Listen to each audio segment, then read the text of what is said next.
Call to order the meeting of the Minnehaha Creek Watershed District Board of Managers, February 22nd, 2018. All managers are present except Manager Becker. Is there any member of the public who wants to address the board on a matter that is not on the agenda or something on the consent agenda? No hands. I'll add something to the agenda, which is CAC report, Manager Shackleton. Is there any other change to the agenda? With that change, make a motion to approve. Manager Shackleton, is there a second? Second.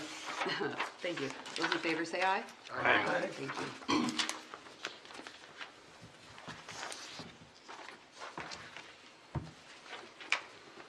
On the consent agenda this evening is approval of the February 8th board meeting minutes, approval of the check registers for the general checking account, surety account, and 325 Blake Road checking account, and resolution 18013, mod 2018 annual dues.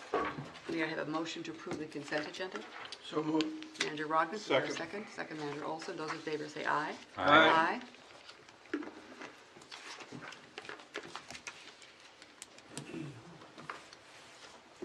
I'll take my first turn here on board updates. Yesterday was the monthly agenda setting meeting, and there will be no shortage of business going forward. That's my report. I need to schedule an executive committee meeting for March for the audit review, and in this instance, the executive committee is the president, vice president, and treasurer and secretary rather than treasurer. So we'll consult with Mr. Gibbs to get that scheduled. Manager Loftus, Manager Miller, and I will be participating in an upcoming series of meetings about 325 Blake Road, the joint working group, and we have our 6 responses for the RFQ all lined up, and all managers have copies of that as well. Then the last item I want to note is that this is the last meeting at which Mr. Rudolph will be our district administrator. So I wanted to say thank you, Lars, and when someone goes out from here, they become an ambassador. So that's your new role, I hope, is to be an ambassador for the Watershed District, and wish you well in all that you do. Planning and Policy Committee meeting report, Manager Miller. All the managers were in attendance, but for the record, we went over the 6 Mile Creek, Halstead Bay plan for the basically for the carpet removal, and we also heard a comprehensive discussion about the water issues in South Minneapolis, and working with all the various agencies that are in cities and others that are involved in that activity, and it's going to be going on for quite some time. It's an extensive project that we haven't identified our role yet in that. 325 update. Oh, in 325 Lake Road, we sent out how many requests? We sent out 45. How many? Probably closer to 80 firms were notified of. Plus, it was advertised in various places for requests for proposal for master developers for 325 Lake Road, and we got 6 responses, and they were all in compliance with requests, and we're going to be examining them through various staff and interagency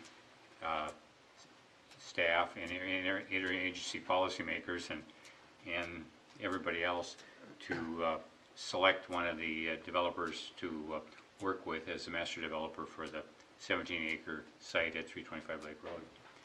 So it's an ongoing plan. I want to really compliment the staff for the work that they put in on this. It's really the results are excellent, and it's a new area for our staff to be working in, and they look like they were professional developers the way they conducted themselves, and were able to secure these requests for proposals. So. Thank you. Manager Shackleton, the CAC met last night. It did. Manager Olson and I were both in attendance. They have 2 new members, as you all know, and they were very, no, it was a good group. James Whisker gave an overview of what the role of Watershed is and how we've come to the place we are now in terms of our organization and how we want to work with the CAC. They elected Bill Bushnell as their president and Peter Reckelbacher as their vice president, and Brian Gerard and Liz Crow as their deputies, or I forget the phrase. Executive committee? Yeah, well, since they lack an executive committee, the people to step up and attend, as Brian is tonight. And that's how it went well. Thank you. Did you want to add anything, Manager Olson? No, that's, All right, great. Thanks very much. And thanks to staff.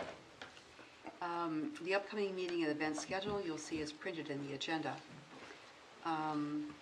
We'll move to item 10.1, which is permit 17-561 for the South View Middle School. We have Elizabeth Showalter.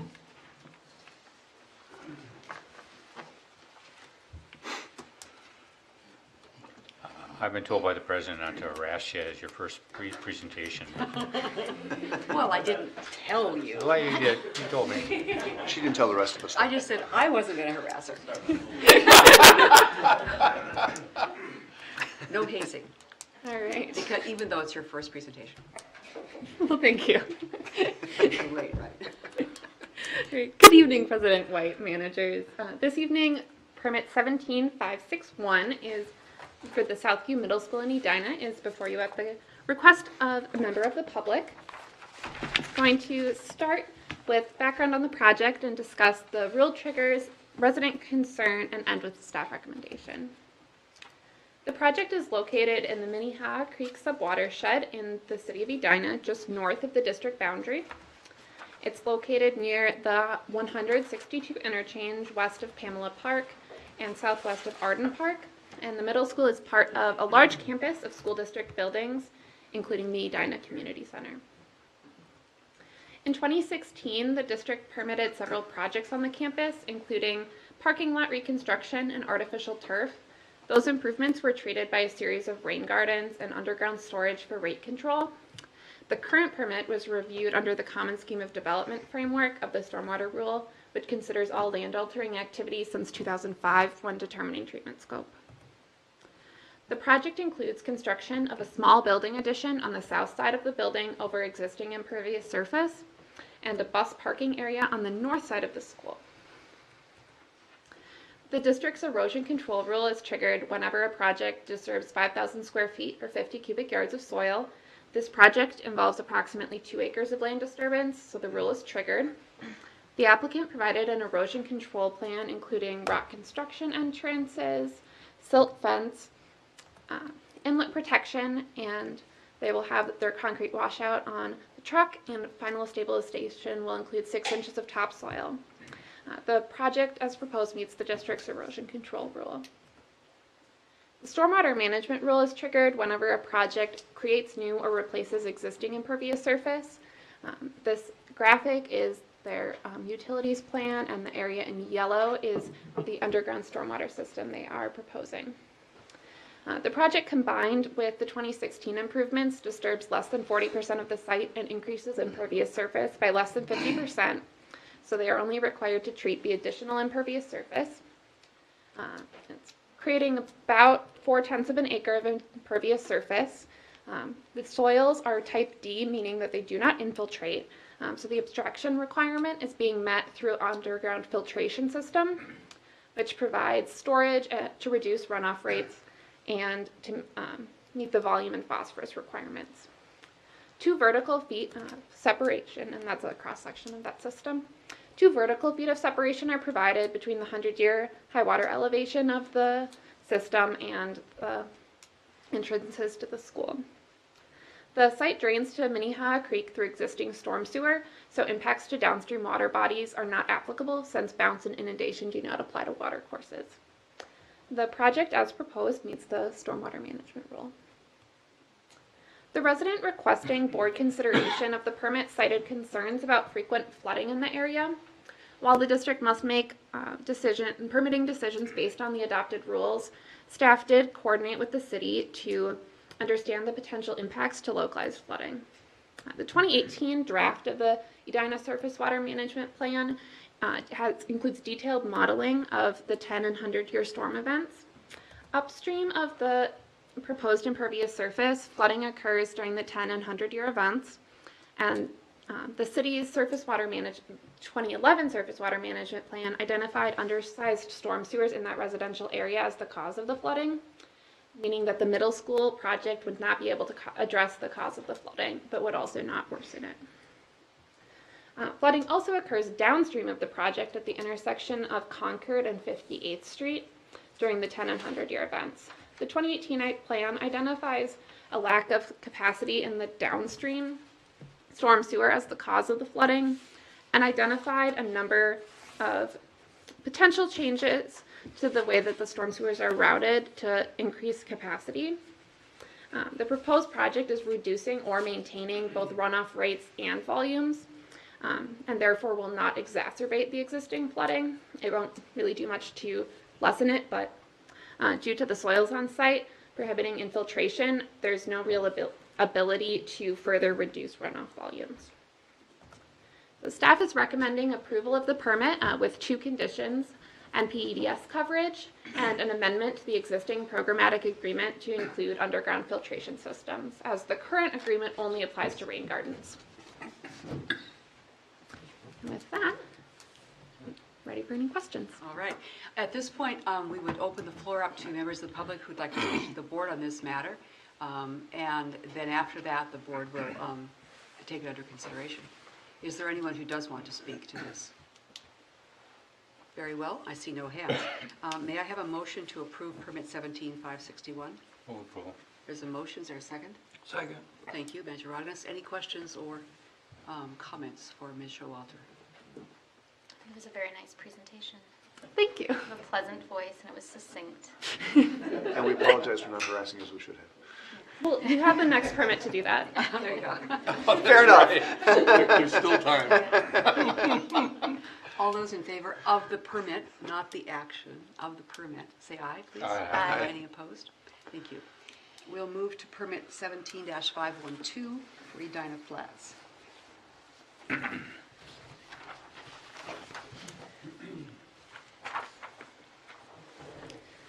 Thank you, President White and managers.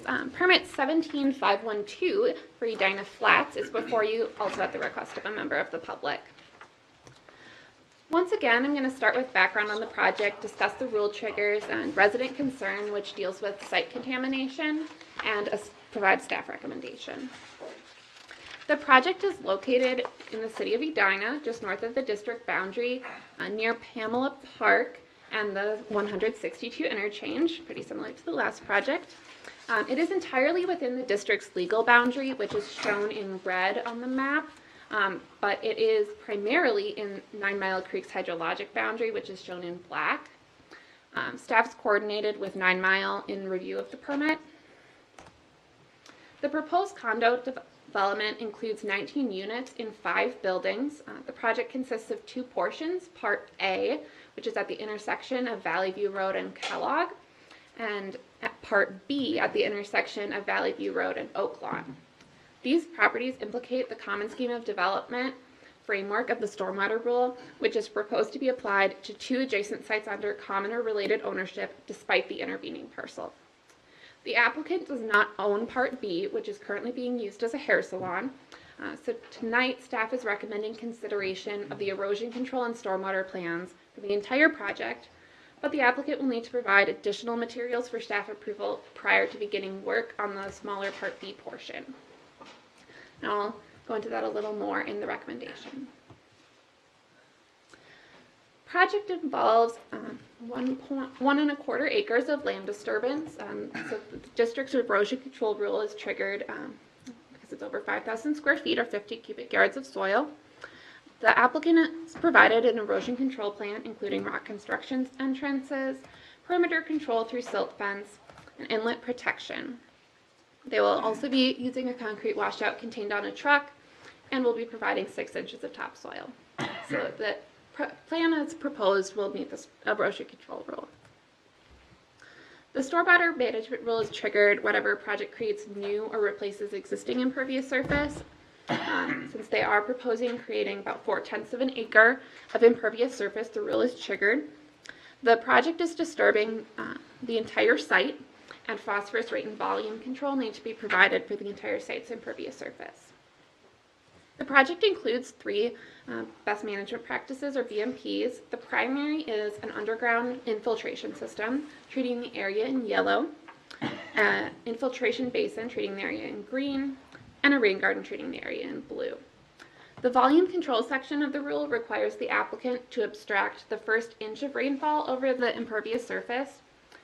They were able to achieve an inch of abstraction through infiltration on Part A, but was only able to achieve 1/2 inch of abstraction on Part B due to clay soils 8 feet below the surface, which limited their ability to design a functioning BMP. And there's also no storm sewer in that section of Valley View Road, which limited their options of systems. Per Section 3C2 of the rule, if treating the first inch is not feasible, they can provide 1/2 inch of abstraction if they remove phosphorus as though they had abstracted a full inch. So the applicant is treating additional volume on Part A, which provides water quality and provided water quality modeling to demonstrate the phosphorus removed was to the same extent as they would have by abstracting a full inch over the entire site's impervious surface. So by achieving that phosphorus reduction and getting at least 1/2 inch over the entire site's impervious surface, the volume and phosphorus controls are met. The project will be reducing runoff rates for the 1, 10, and 100-year events at both down gradient property boundaries, meeting the rate control requirement. The project drains to a wetland on the south side of Valley View Road, which drains to Lake Cornelia, which is in 9 Mile Creek. The applicant proposes to reduce total runoff rates and volumes, so no increase in bounce or inundation is anticipated to the wetland, so they were not required to model. They are providing 2 vertical feet of separation between the 100-year high water elevations and low openings. So the district, as proposed, meets the stormwater management rule. The district has also adopted rule policy for MS4 compliance, which further regulates stormwater. The rule policy was adopted by board resolution in 2015, and it includes several permitting requirements to ensure district compliance with the Municipal Separate Storm Sewer System, or MS4, program through MPCA. The resolution includes a stipulation that the district will not allow infiltration where infiltration represents a cognizable threat to mobilize contaminants in soil or groundwater. 4416 and 4404 Valley View Road have both previously been used for vehicle fueling and had underground storage tanks. The tanks have been removed from both sites, and Phase 1 and Phase 2 investigations have been closed by MPCA. Closure of investigations does not, however, constitute any assurance that all contaminants have been removed from the site. A majority of the project is treated by an underground system located on the site of single-family homes, which do not present a threat of contaminant mobilization, but an infiltration basin and rain garden are located on the former fueling sites. The applicant was required to conduct additional testing in the locations proposed for infiltration on the former fueling sites for diesel range organics, gasoline range organics, and volatile organic compounds. The test results for Part A, in the locations that you can see on the screen, as well as documentation from the investigations, were reviewed by the district engineer, who found no justification to disallow infiltration. The applicant has requested to provide the required testing on Part B after closing on that property in June. At that time, the district engineer will review the results to determine if the district has justification to disallow infiltration. If the engineer determines infiltration would represent a cognizable threat to mobilize contaminants, the applicant would then be required to apply for a permit modification, providing an alternative means of stormwater treatment in compliance with the stormwater management rule and adopted policy, which would be subject to staff approval. So staff is recommending approval of the permit subject to a number of conditions. Applying to the entire project, they will be required to provide financial assurance, maintenance declaration, reimbursement of fees, identification of their responsible contractor, and PDS documentation, and authorization from the City of Edina for work occurring in public right-of-way. For Part B, the portion that they don't yet own, they will be required to also submit authorization from the owner of the property to apply for a permit to work on the property. That may be them after June. And then soil testing for the location of the rain garden. And then either a determination by the district engineer that the results do not indicate a cognizable threat, or applying for a permit modification to incorporate revised stormwater management plan. I'm ready for any questions. Thank you. Are there members of the public who'd like to speak to us about this permit? I see no hands. May I have a motion to approve permit 17512? So moved. Manager Roggins, is there a second? Second. Manager Miller. You have a question, Manager Olson? Yes. So no construction actually is going to start until B is purchased or resolved? No construction will start on Part B, so we're doing a two-phased approval so that they can start on Part A. I think in the next month they want to start, and so we're approving the entire plan, but only authorizing work on Part A. Okay, so, because I see phase 1 includes A and B.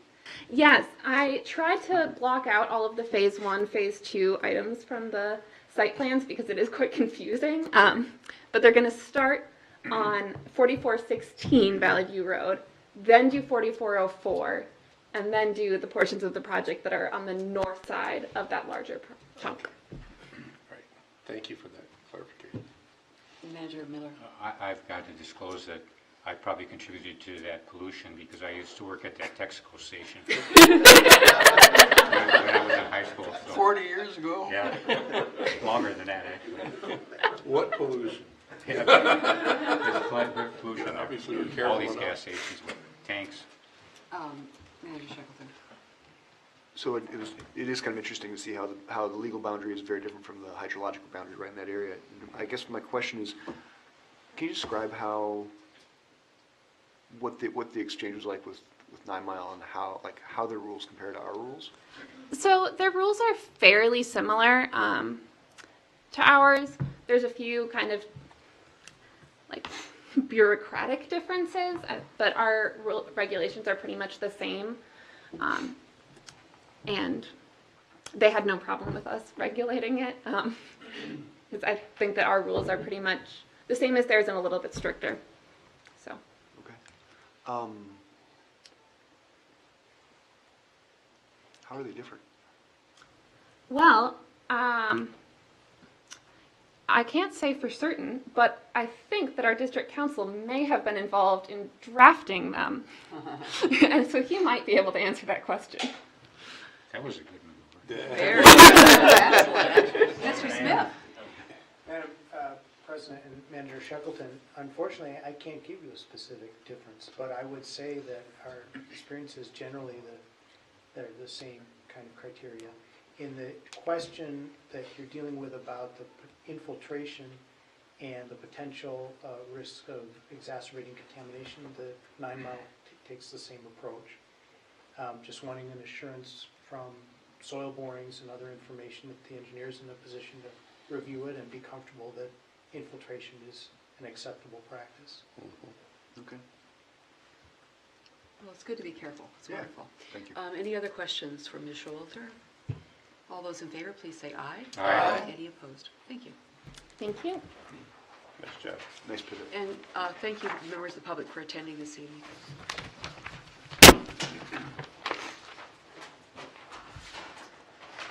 Item 11.1 is Resolution 18014. We have Michael Heyman.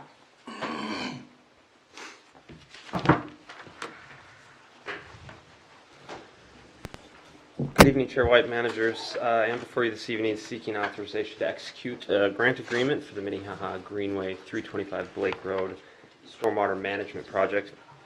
In August 2017, staff applied for a Projects and Practices grant through the Board of Water and Soil Resources Competitive Grant Program, their Clean Water Fund. And in January, we were notified that we were awarded the $370,000 that we were seeking for the project. The agreement before you this evening is their standard format, which obligates the district to construct the project in accordance with our approved work plan, which is still being formulated. That's something that we submit as we hone in a little bit more on the design practices, and then imposes the certain reporting, accounting, and similar requirements that we've had with other all of our other grant agreements with the Board of Water and Soil Resources. I did want to touch on a couple of things that I didn't elaborate on greatly in my summary, because I thought they may be a little bit more, it may be more efficient to cover them in person, and that's related to the Public Facilities Authority grant and the likelihood and some of the changes I alluded to in the summary that have occurred with that program since we initially entered the program back in 2014. And so from that time, you may recall when we originally applied for Public Facilities Authority funding, it was a program that was historically underutilized, and they had recently opened it up to stormwater funding, which it had previously been mainly wastewater treatment funding. Since that time, of course, we were given a score at that time against other wastewater treatment projects, and we scored right in the mid-range, was 56 points, and about 100 out of 200 projects on the project priority list. But they didn't generally have enough projects ready to go, and so we were successful in receiving funds for Powell Road.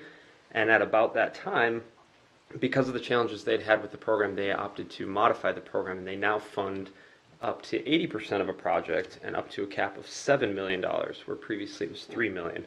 So that has made the fund much more competitive.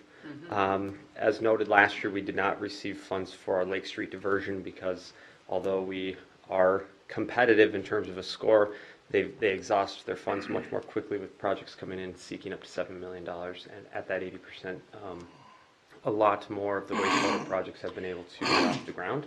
So I just wanted to talk a little bit about that, or notify the board of that, because as we look towards those PFA funds likely in 2019, there are some, I've had discussions with the PFA recently, and there are some projects they anticipate coming in during that fiscal year that are those large projects that may use a lot of those funds. We have obviously, since ordering the project back in 2014, we've continued to levy or move funds into this particular stormwater project because of its size, but also because we anticipated there may be a challenge with getting PFA funds. So as you note in the RBA, we do have approximately $1.5 million already there, and we continue to levy funds, or we know we have our capital fund that will help to supplement stormwater funds as well. So in a non-PFA scenario, I think we're still positioned quite well to fund the project, but I wanted to make the board aware. And when we applied for the clean water funds, we were doing so with the assumption that we would get 50% of the dollars through PFA.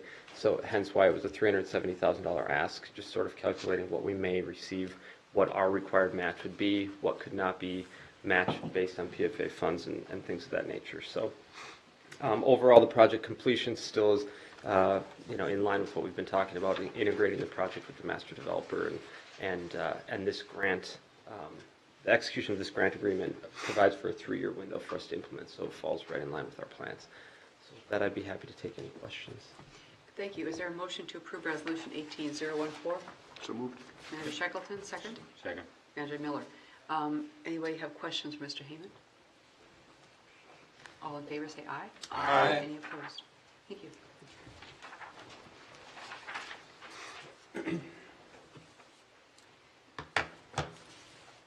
Item 11.2, Resolution 18-015 is authorization. Maybe the original agenda. Oh, I should strike that. Yeah. Okay, you're right. I had forgotten to do that. Strike 11.2, please. That will be coming back to us as a subsequent meeting. And I think there's a different 11.2 now, that's resolution 18. Yeah, and I made a note that the hard copy agendas that were printed are all incorrect. Okay, what should it be then? The next item, I believe, is, thanks, Chris, is resolution 18016, the 2018 National APA. On your hard copy, you can strike 11.2 and 11.3. Thank you.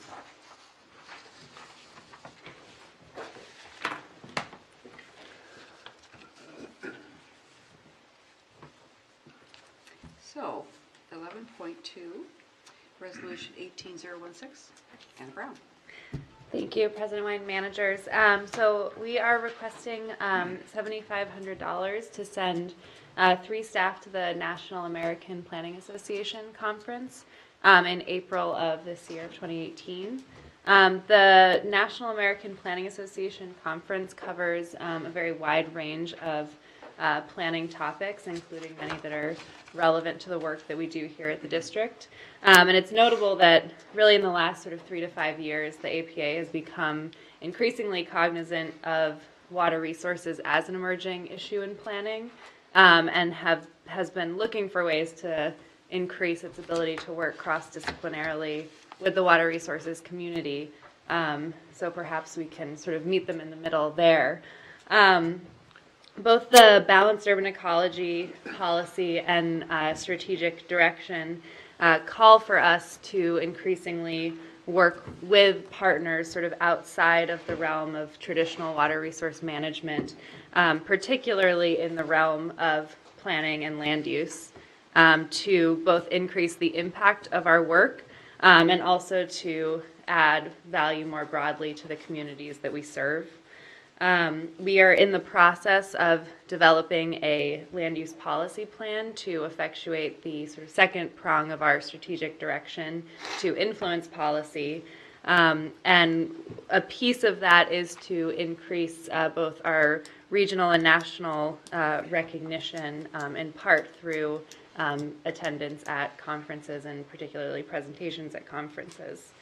In order to be effective here, we both will need to increase our professional knowledge, but also just increase our connections outside of that water resource management field, which can be facilitated by this conference attendance. So our intent at this conference is to both learn, but also to identify some of the partners with whom we might work with more over time at a national level, so that we can seek to be presenters and facilitate some of the sessions at future national conferences. I will note that in the resolution, the budget item that it was referencing is our full planning budget. The training budget for the planning department is $4,500 for the 5 staff within planning, so this does exceed our specific training bucket. So we would be moving some line items around to send these 3 staff to this conference. And with that, I can take any questions. Certainly. Is there a motion to approve the resolution? Move approval. Manager Second. Miller, second by Manager Olson. Yep. Questions for Ms. Brown? I just like to say, I think, I'm glad we're doing this. I think what we have done is an important tactic for organizations like us, and it's, I think, spreading the word and kind of highlighting our successes is a worthwhile endeavor. I'm glad you guys are doing this. This is in Chicago? No, this is in New Orleans. New Orleans, okay, I see both of them here. Hardship conditions. Yep. Anything, Manager Loftus? I have just a general comment that it takes a bit for me to go over budget or outside of budget.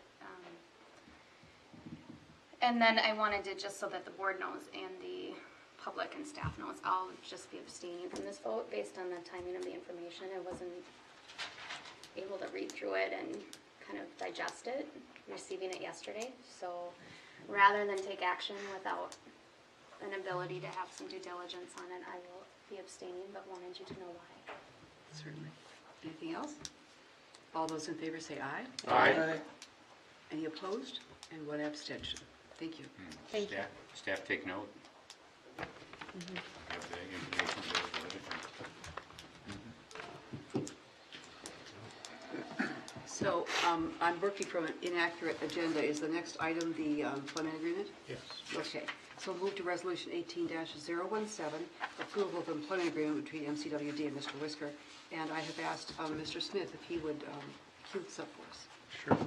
Madam President, managers, you'll recall at your January 11th board meeting by resolution, you directed that there be a discussion with Mr. Whisker about exploring the assumption of responsibilities of administrator effective March 1st.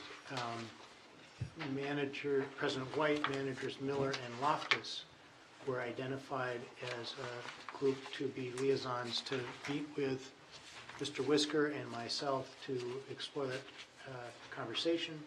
Mr. Whisker outlined a series of considerations about the situation of the district and leadership and accountability structure that he thought was an important part of the understanding.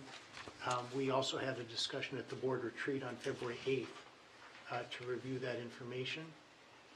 Following that discussion and further conversations with managers White, Miller, and Loftus, we developed proposed terms of an employment agreement. That proposed agreement is in your meeting materials, and it is acceptable to Mr. Whisker, and I believe also has the support of the three managers who had reviewed it. I'd be happy to answer any questions. I don't know if you also want to hear from Mr. Whisker about the background. We've already really had discussion of that at your board retreat as well. Do you wish to speak, Mr. Whisker?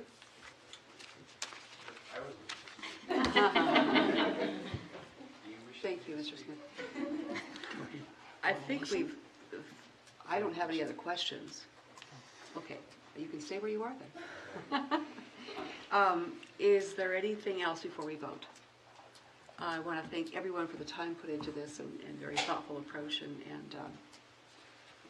thank Mr. Whisker. All those in favor, please say aye. President. Aye. Any opposed? I don't think we got a motion yet. Oh, gosh, I rushed it. No, well, I don't know. We have not had a motion. Okay, is there a motion to approve 18017? Move approval. Manager Miller, is there a second? Manager Shackleton. There we go. Now we can vote, right? All those in favor, please say aye. Aye. Any opposed? Thank you. Good enough. March 1. Zero Next. transition. Say what? Zero transition. No gap. No gap. Item 12.1 is the Big Island Nature Park Easement Engagement Framework, and Ms. Laura Domyanchis is here.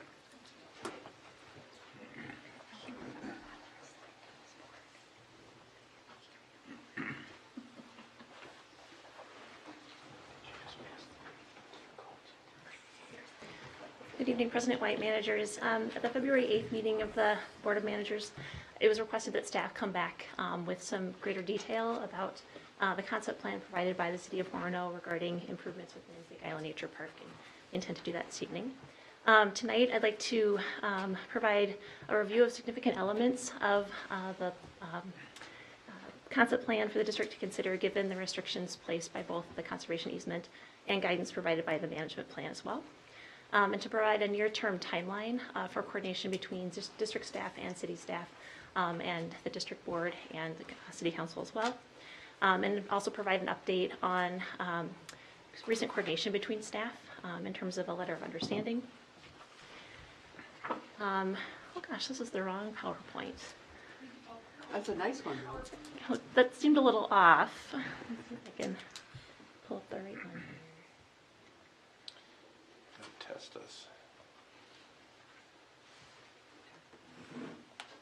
Just a moment here. Buried.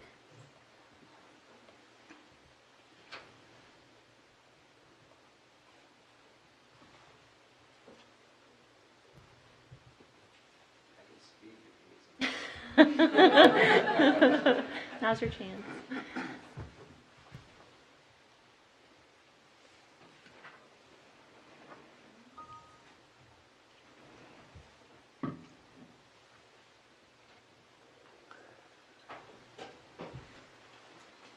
Okay, here we go. So this is the appropriate slide for what I just spoke to. You're familiar with the concept plan that was presented on February 8th, and I'm happy to refer back to this as we kind of move forward. I just want to make sure that that was available for your reference. This is taken from the memo that is in your packet. Don't worry about not being able to read this. I'll kind of pull pieces from this.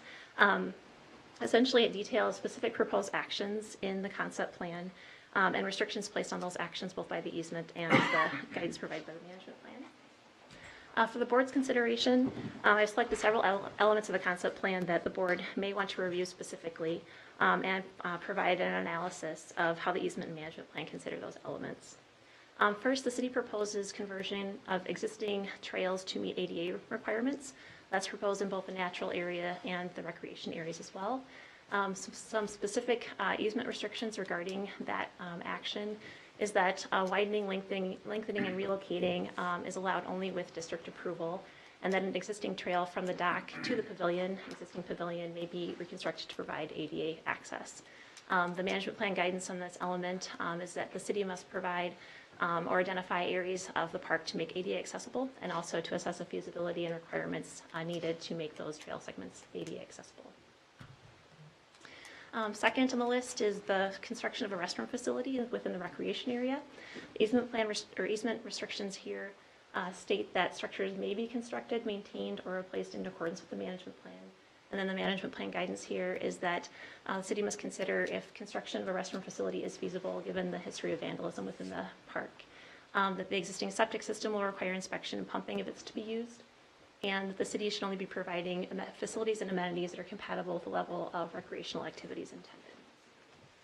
And then the next four elements or proposed actions that are I'll speak to should all be kind of reviewed under the easement as potential improvements.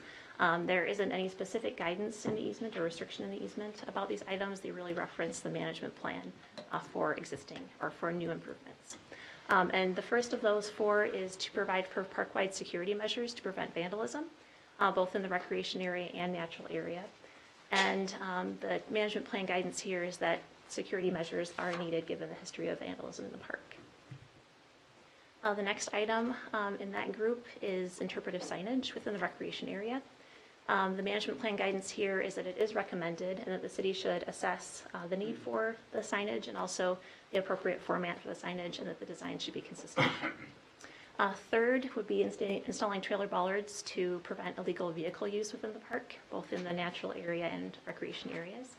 The management plan guidance here actually notes other options to consider to prevent vehicle use, including public education, signage, as well as establishment and publication of steep penalties for vehicle use. And then fourth would be the construction of a veterans memorial within the recreation area. The management plan guidance here is that it would be to be considered. And then two last items, construction of overlooks and picnic areas. This may require some special consideration by the board. There's actually a picnic area proposed in the natural area at Point Charming Beach. The consideration here is that it is a publicly used area. There is an existing beach there. People pull their small boats up to that area and use the beach. It would make sense to have a picnic area there, but that area is specifically within the natural area, and the easement states that structures would not be allowed in the natural area. The management plan guidance here is that the city should consider grassy areas for picnic areas, and that no picnic tables or benches would be able to be placed unless they were vandal-proof. And then one last item, the city's intention with the concept plan is to use it to apply for grant funding to fund the improvements proposed. That would be both in the natural area and recreation areas. The easement does not place any restrictions on the city seeking grant funding for improvements, and neither does the management plan. As I mentioned earlier, district staff have drafted a letter of understanding to be reviewed by city staff. And essentially it lays out how the concept plan will be reviewed by the board under the easement and the management plan guidance. It also sets a schedule for district staff and city staff coordination and engagement with both the board and the council respectively. And then I can put a little more definition to a schedule for points of contact between the district and city staff. District staff will attend an Orono Park Commission meeting, and that will also be a public meeting on March 5th. And on March 22nd, tentatively, the City of Orono and district staff will present a revised concept plan to the board and seek board approval of the concept plan and elements at that time. And then later in April, either the 9th or 23rd, district staff will be involved at a city council meeting where city staff will seek approval from city council. And then through this process, we'll be establishing procedures for future staff engagement during the design and approval process. And that will include staff oversight as the improvements are implemented. I can take any questions that you have. Thank you. Are there questions? Manager Loftus? Thank you for the chart on the second page. Sure. That's useful. To simplify it for me, the concept plan, when staff has reviewed that and looked at the conservation values and the easement and the management plan, are there any areas that give you concern, or do all of them seem, all of the proposed concepts fit within where staff would recommend, or are there any issues you've had to flag prior to this March 5th meeting? Manager Loftus, managers, staff has reviewed the concept plan under the lens of both the easement and the management plan. The easement is pretty restrictive, but in many cases it references a management plan to be developed. And the management plan is a really lengthy document, 77 pages. There's a lot of detail there. And our review at this point does not flag any issues except for that one picnic area with on Point Charming Beach that would be within the natural area. Otherwise, everything falls within the guidance of both the easement and the management plan. And you have or will discuss that picnic table? Yes, yeah, that's actually something that city staff flagged to us when we met in late January and said, you know, we want to make sure that you know that we're aware that this is kind of outside the bounds of the recreation area. Are they willing to move it or talk about it? Or I believe so, yes. I mean, certainly there are other areas within the recreation area that would be suitable for a picnic table. I think they're just acknowledging that that area is heavily used and probably would benefit from a picnic table. okay, thank you. Sure. I'm trying to visualize the Point Charming Beach. Sure, I can It's go fairly, back to it's that. fairly shallow, I think. It is. It's just a So little can they sandy get a beach. table in without cutting down trees? Yeah, absolutely. It's an already disturbed area, so it makes sense. It's just kind of right along here. And there's kind of simple picnic table at that point. There's some grassy area there too, where it's still pretty level. It's kind of at the base of that steep bluff. And they remember what happened to all the other picnic tables out there, right? Right, exactly. Okay. Yeah. Just okay. You know, it's What- simple- Manager Loftus, yeah, All something right. that the management plan does provide guidance for is that they have to be vandal proof. And the toilet's made out of Which- cinder blocks. How did they intend to do that? Do you know? Manager Loftus, the kind of understanding I have with making things vandal proof, there are some applications that we used at Cottageville Park in terms of not being able to be spray painted. There's special finishes that can be used to make sure that they aren't be spray painted or marked up. And then making sure that they're affixed to the ground. They wouldn't be able to be pushed into the lake or that sort of thing.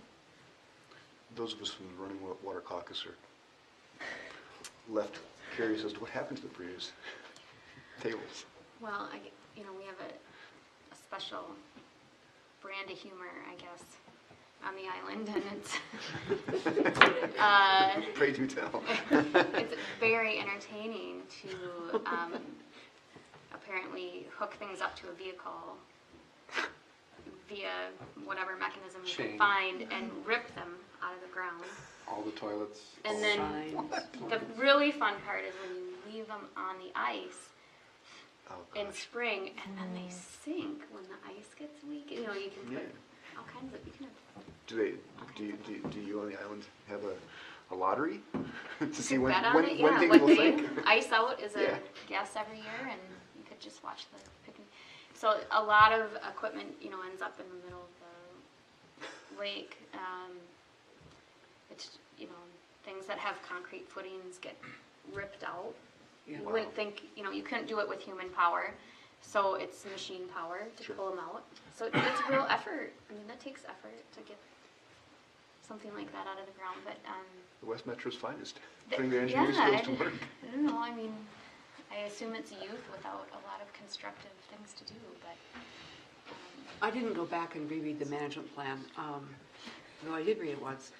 I don't know whether it provides for building in security or a way of monitoring these, because it could end up being worse if they put something in and the destruction of it causes more damage somehow. President White, managers, yes, that's something that the city has discussed with us. I think when the management plan was originally drafted, technology was a little bit behind where it is now, and now they foresee that they could install security cameras or that sort of thing that would be tamper-proof or hidden. The management plan currently, in terms of preventing vandalism, it looks to other things, establishment of fines and penalties if there is vandalism, and those people are caught. Thank you. Manager Miller? I just don't get that destruction. I mean, in the city parks, picnic tables are there for 40, 50 years. And out here where the different social economic environment that you wouldn't expect that kind of destruction of public property, it just kind of baffles me. Where is the, I'm having a hard time figuring out where our easement is. Manager Miller, I see this, Andrews, is it everything? Everything, it's everything. From the shore to the dotted line? the whole thing. Right, where you see Three Rivers Park District, in green there, that's the end of the western boundary of the easement, and everything east of there is under easement. That's something that, piece of feedback that we provided to city staff is that we wanted the easement line to be drawn around the entire island. It's the whole thing. Well, what are these lines then? There's two types of easement. There's the natural area easement and the recreational area easement. So this kind of dashed grayish line here outlines the inside of that is the recreation area, but that's still covered and controlled by the district's easement on the property. There's slightly different controls and regulations for that area as opposed to everything else, but the whole property is under an easement that's owned by the district. And there's another recreation area there. Oh, right. On the lower That's level, correct. yes. Right here, down here, right here, that's kind of a bluff up there. Or everything else is the conservation natural area? area, right. Okay, all right. Well, It's all conservation easements called recreation area and natural area or something like that. Correct, there's certain restrictions placed on so the violation is in the natural area, I mean, where the major violation has been. the 2017 violations were within the recreation area and So there's natural area. no doubt that they had no rights in there. They were violating the, okay. It's in both areas. Yeah, it's actually both. Right. So they're going to have both a public meeting and a Parks Commission discussion on the 5th. That's correct. Thanks for breaking it out. I echo Manager Loftus. I really appreciated seeing it in table format. It was very helpful. Great. Yep. Any other questions or comments? Thank you very much.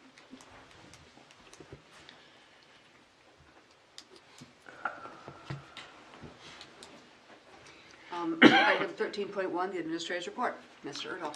Thank you, President White and managers. And actually, my first update was something related to Laura's work as well. She attended a Medina City Hall, City Council meeting earlier this week regarding the Marks property, and that final plat has been approved. So in the coming months, the spring, we'll come back before the board, kind of the whole plan for the conservation easement and a trail system and the enforcement plan for that. Similar to what Laura had worked on with the Deer Hill project. That's not too far away. It will be kind of a similar shared partnership for owning the conservation easement in that project for the Marks property. So that's just kind of on a highlight. We've talked about that before the board a few times in the last year or so, and that will be coming back to you in the coming months, probably in the mid to late spring. Just kind of a bookkeeping thing, literally, is the 2017 audit report. We do have kind of a little bit of a preview advanced draft of that, and there are no surprises in the audit. That will be coming before the board in March for review and approval. We've already referenced the need to schedule an executive committee meeting to review that. We'll be meeting with Mark Gibbs on a different matter tomorrow morning, so we'll kind of talk about when that can happen. Also, earlier today, I sent an email that had a report for the governor's 25 by 25 report. So that I don't think has a real lot of specific information to some of our programs and projects, but it does highlight the focus on water issues in our state, and I think especially kind of the landscape for having some of the policy change impact in the months and years ahead. Also, mentioned the MAUD Legislative Day on March 7th and March 8th. If people are interested in attending that, they can schedule their attendance through Chris Lizzie upstairs. She'll be able to get folks registered. That scheduled event I've forwarded to you a couple times, once earlier this week and once prior to that as well. And then lastly, I was kind of looking back at my old notes, and my first administrator's report was February 26th in 2015. We covered topics like the recent comprehensive plan kickoff meetings and the attendance at those. We talked about the Long Lake Creek wetland restoration project and the process there. And also the other big issue was tracking AIS legislation, and I think we worked with a couple different advocates for this in terms of who we're working for. So after 3 years, my last day at the district is next Wednesday. I want to thank you all for the honor and privilege of working with the district. I've learned a lot and hope I've provided some positive impact and direction going forward. Thank you also for the opportunity to work with you in a cooperative and smooth leadership transition process for both me and for the district. I think that the district is in extremely good hands going forward, and you're to be commended in terms of how that whole process worked. I think we've accomplished a lot of things in the last couple of years, and the successes are a direct result of the leadership from the Board of Managers and the hard work, dedication, and innovation of this talented staff. And I hope I've also contributed to those successes in some small way and helped to create a work environment that encouraged respect and provides support to get the job done. Again, I'm very confident that others are well prepared and well positioned to advance the efforts to achieve our mission, to collaborate with public and private partners to protect and improve land and water for current and future generations. As a longtime resident of the district, I look forward to following and supporting the future success of the district and its innovative path forward, and as President White mentioned, to be an ambassador to advocate for the district as I continue to be a resident. So thank you very much. Thank you. Thank you. We are adjourned.